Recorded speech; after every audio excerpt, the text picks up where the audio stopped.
Our reading will be taken from the second letter of Paul to the Corinthians, chapter 12, verse 9. And it says here, "But he said to me, my grace is sufficient for you, for power is made perfect in weakness. I will rather boast most gladly of my weaknesses, in order that the power of Christ may dwell with me." Mapagpalang araw po sa ating lahat. Ano po? Napakaganda po ng pagbasa na ating binasa kanina, no? Na kung saan pinapakita rito na yung kahinaan ni Pablo ay kanyang pinagmamapuri, pinagmamalaki. Ano po?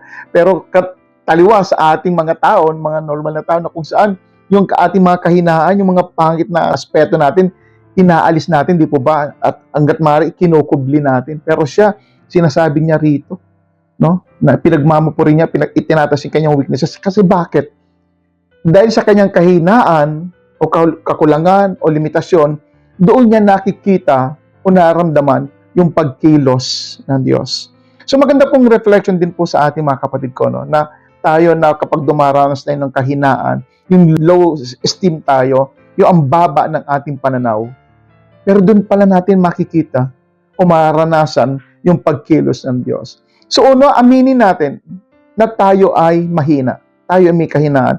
Sapagkat matutulungan tayo ng Diyos kapag tayo umamin na tayo may pagkukulang, may kahinaan, na kailangan natin ang kanyang presensya, ang kanyang grasya. No? Pangalawa po, bakit ito pinahintulot ng Diyos na mangyari kay Pablo? Upang siya ay hindi magmalaki o magmataas. At ganoon din po tayo.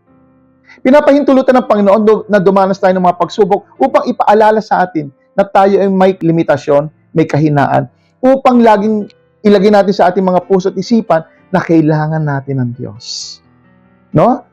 God suffices. God's mercy or grace is sufficient enough para sa atin. Wherein, kung nasaan ang ating kahinaan, nandun ang kalakasan ng Diyos. No?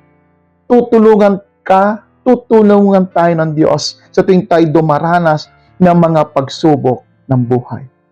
Kaya kapatid ko, paalala sa ating lahat, kapag dumaranas ang pagsubok, tandaan natin, ang Diyos, ang biyaya ng Diyos, ang kailangan at sapat na para sa ating mga pangangailangan.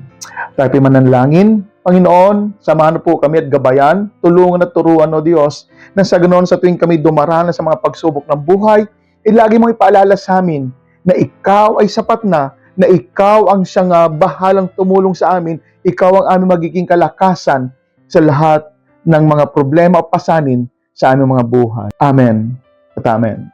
Sa ngalan ng Ama, ng Anak, ng Espiritu Santo. Amen. Trust in you with all